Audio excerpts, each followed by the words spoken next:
Olá pessoal, sejam todos muito bem-vindos ao canal. Eu sou a professora Alessandra Farias. Nós estamos trabalhando algumas séries de assuntos importantes dentro do direito civil.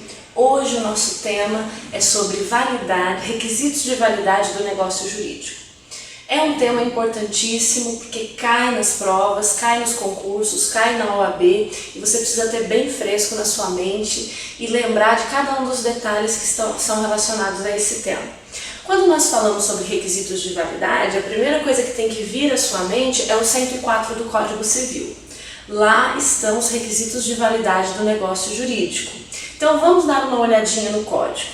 Ele traz que os requisitos de validade do negócio jurídico são agente capaz, objeto lícito, determinado ou determinável e forma prescrita e não defesa em lei.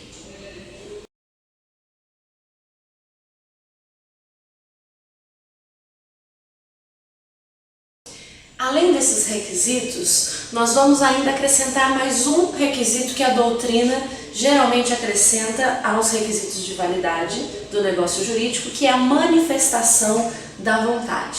Então vamos falar um pouco de cada um dos requisitos para que você aprenda as particularidades que eles trazem. O primeiro item que nós temos é agente capaz.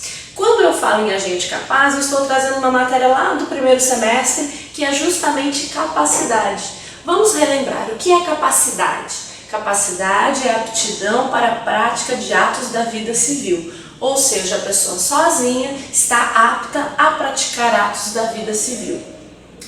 Eu tenho, com relação à capacidade, algumas classificações. A pessoa até 16 anos é considerada absolutamente incapaz, precisa ser representada e não pode praticar atos da vida civil. Dos 16 aos 18 anos, eu tenho o relativamente incapaz.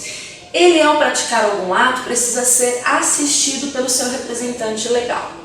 E a pessoa, depois que completa 18 anos e é mentalmente sã, fica, então, possibilitado de praticar os atos, seus próprios atos, pessoalmente, sem a assistência nem representação de ninguém, e esses atos são tidos como válidos na seara jurídica.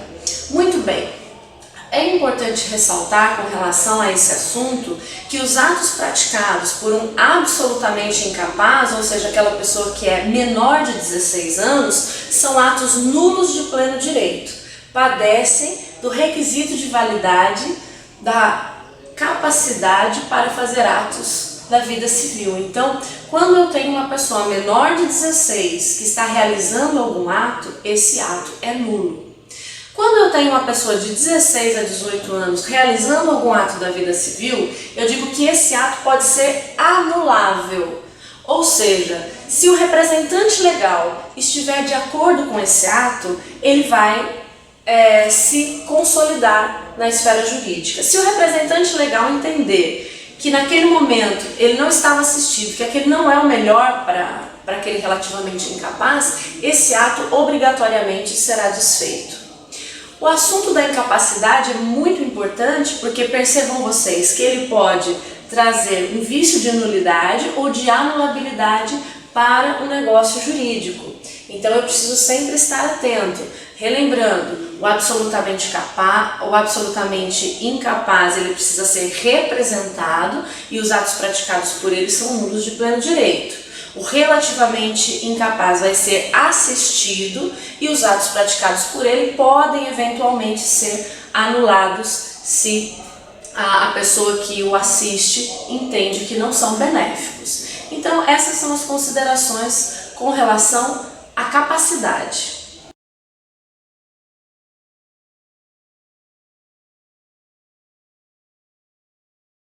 Muito bem, quando eu faço a leitura do 104 do Código Civil, na verdade eu tenho três perguntas em mente. Quem, o que e como. Eu estou falando de agente, objeto e forma. São esses três elementos que nós precisamos analisar para verificar a validade do negócio jurídico. Então, vamos falar um pouquinho agora a respeito do objeto. A lei diz que primeiro requisito para que eu tenha um negócio jurídico válido com relação ao objeto é que esse objeto seja lícito. Eu não posso realizar um negócio jurídico acerca de um objeto ilícito. O que seria um objeto ilícito? Aquele que é contrário à lei, à moral e aos bons costumes. Então, por exemplo, eu não posso fazer um contrato com um justiceiro para matar um desafeto. Não posso, esse contrato tem um objeto ilícito. Eu não posso firmar um negócio jurídico nesse sentido. Esse negócio jurídico não é válido. Eu não posso fazer um contrato de compra e venda de drogas. Vou entregar lá na tua casa em 20 minutos, senão você não paga o pedido, né? Posso, porque drogas é algo ilícito, eu não posso firmar um contrato com esse tipo de objeto. Eu não posso fazer um contrato firmado com relação a jogo do bicho, porque o jogo do bicho é ilegal. Então eu posso fazer um contrato com apontadores do jogo do bicho, vai trabalhar para mim 10 apontadores do jogo do bicho. Posso fazer isso? Não, não posso. Esses objetos são todos objetos ilícitos, não podem fazer parte de negócio jurídico. Além da licitude do objeto, o objeto também precisa ser determinado. O que é um objeto determinado? Eu digo que um objeto é determinado quando eu tenho o seu gênero, a sua quantidade e a sua qualidade. Então eu vou comprar um carro Honda Civic 2.0 branco. Eu tenho um objeto totalmente determinado. Agora eu vou fazer um contrato de compra e venda de um carro. Eu negocio, digo, olha, a minha mãe vai vir aqui, ela vai comprar um carro lá na concessionária. Ela pode escolher qual carro ela quiser, porque eu vou pagar até o limite de 100 mil. Eu faço um contrato, eu determinei que é um carro. Eu não sei qual carro que é, nem qual cor que é, mas quando ela for até lá, esse objeto que era determinável será determinado. Uma vez o objeto sendo determinado, ela pode fazer a escolha do carro, o negócio jurídico vai ser válido e vai ser aperfeiçoado. Então eu tenho um objeto lícito, determinado ou determinável, para que eu tenha um objeto válido no meu negócio jurídico.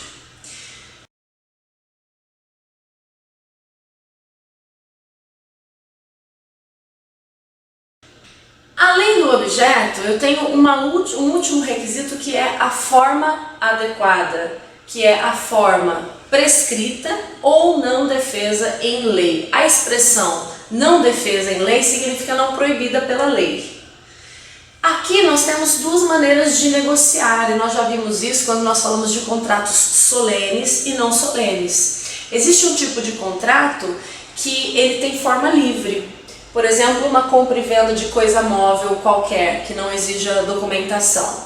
Eu entrego a coisa, a pessoa me dá o valor e o negócio jurídico está realizado.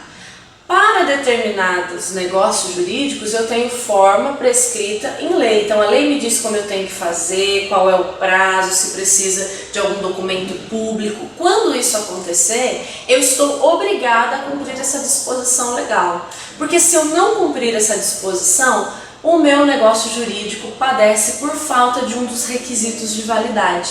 E aí não será um negócio jurídico válido. Vejam vocês, eu tenho como exemplos de negócios com forma prescrita em lei. Primeiro, compra e venda de imóvel. Por quê? A propriedade, quando eu estou falando de imóvel, ela não se transfere por tradição simplesmente. Eu preciso fazer uma escritura pública no cartório de registro de imóveis e aí sim o nome do comprador vai passar a existir no registro daquele imóvel ao invés do nome do vendedor. Isso me mostra que aquele negócio foi celebrado e que ele é válido.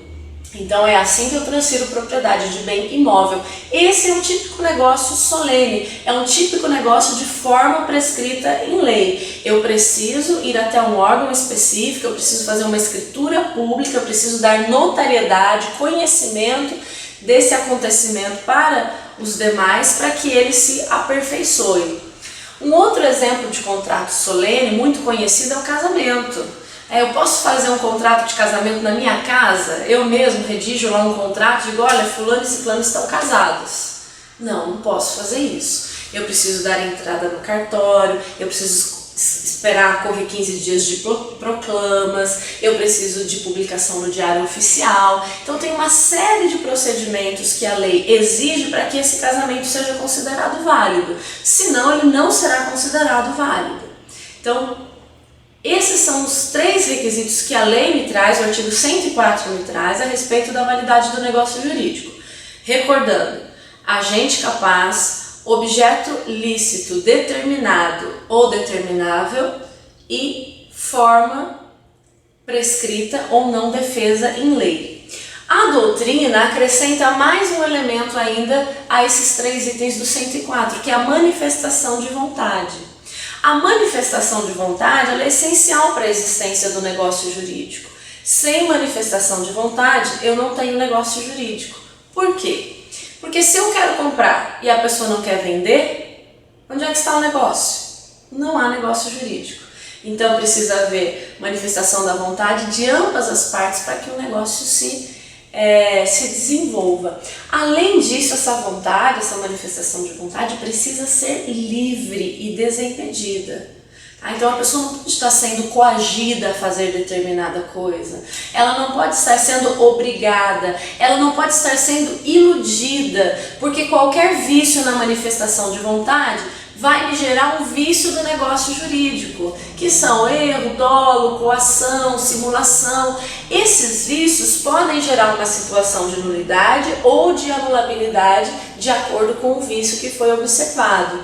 Então, para que o meu negócio jurídico esteja perfeito, tenha presente todos os requisitos de validade, eu preciso de um agente capaz, eu preciso de um objeto lícito e determinado, eu preciso da forma livre quando permitido ou prescrita quando determinada em lei e preciso da manifestação de vontade livre e desimpedida. Todas as vezes que vocês forem fazer algum concurso, alguma questão, se no meio da questão você percebe que existe ou um objeto ilícito ou algo que é contrário à moral e aos bons costumes, você se lembra imediatamente dos requisitos. Opa, meu objeto não pode ser ilícito, não pode ser contrário à lei. Se você perceber na questão qualquer coisa envolvendo formas negócios que têm formas determinadas pela lei sendo feito de outra maneira, você já vai parar e dizer, opa, existe um problema aqui com relação à forma.